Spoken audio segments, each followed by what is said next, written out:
محکمہ تعلیم سندھ کے تعلیم میں بہتری اور تعلیمی عمارتوں کی مرمت اور تزئین و آرائش کے دعوے دھرے کے دھرے رہ گئے۔ بلدیہ ٹاؤن کے 45 پرائمری اسکولوں میں سے 20 عمارتیں خستہ حالی کا شکار ہیں۔ تعلقہ ایجوکیشن آفیسر بلدیہ ٹاؤن محمد عارف شیخ نے بتایا کہ عمارتوں کی خستہ حالی کے حوالے سے درخواست اعلیٰ افسران کو بھیج چکے ہیں۔ اسکول ہمارے پاس 45 ہیں ٹاؤن میں میل کے، اور 12 اسکول ہمارے پاس فیمیل کے ہیں۔ ہاں، ہمارے پاس کیمپس اس وقت چل رہے ہیں، جو بڑے کیمپس ہیں، ایک فیض الاسلام چل رہا ہے، دوسرا محمد حسین چل رہا ہے، اور تیسرا انجام کالونی کیمپس چل رہا ہے، اور چوتھا حاجی قاسم کالونی۔ 3 بوائز کے کیمپس ہے، ایک گرلز کا کیمپس ہے۔ عمارتوں کی تعداد اسکولوں سے انتہائی کم ہے۔ ہمارے پاس عمارتیں 28 کے قریب ہیں جی، میل کی، اور تقریباً 12 کے قریب ہمارے پاس فیمیل کی عمارتیں ہیں، اور زیادہ تر عمارتیں شیئرنگ میں ہیں۔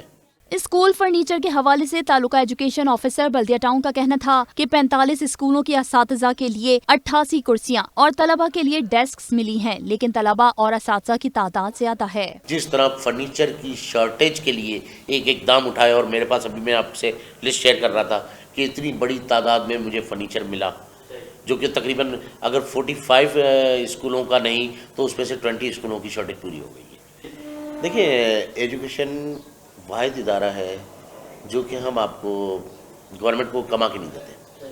یہ وہ ادارہ ہے جو گورنمنٹ خود اون کرتی ہے، اور اس پہ صرف اخراجات ہوتے ہیں۔ پہلی بات تو یہ، آج کل ارننگ اداروں کا یہ حال ہے۔ آپ میرے برابر میں دیکھیں، ہارٹ کی، ہیلتھ کی بہت بڑی عمارت برسوں سے خالی ہے، لیکن اس کی کوئی ویڈیو کلپ نہیں چلتی، اس لیے کہ وہ ارننگ ادارہ ہے۔ آپ دیکھیں کہ ٹرانسپیرنٹ کرانے کے لیے یہ ایک اسٹینڈ اگر کسی کا اللہ نہ کرے اینجیوگرافی ہوتی ہے تو وہ گورنمنٹ کے ادارے ہیں، لیکن وہاں پر بھی اس اسٹینڈ کے ڈلنے کے 1.5 سے 2 لاکھ روپے لے لیے جاتے ہیں اگر آپ اس کو پرائیویٹلی کروائیں۔ بلدیہ ٹاؤن کی کئی عمارتیں ایسی ہیں جن کی کنسٹرکشن گزشتہ 12 سالوں سے جاری ہے، لیکن وہ مکمل ہونے کا نام نہیں لیتی۔ اس طرف سے محکمہ تعلیم اور ورکس ڈپارٹمنٹ نے مکمل آنکھیں بند کر رکھی ہیں۔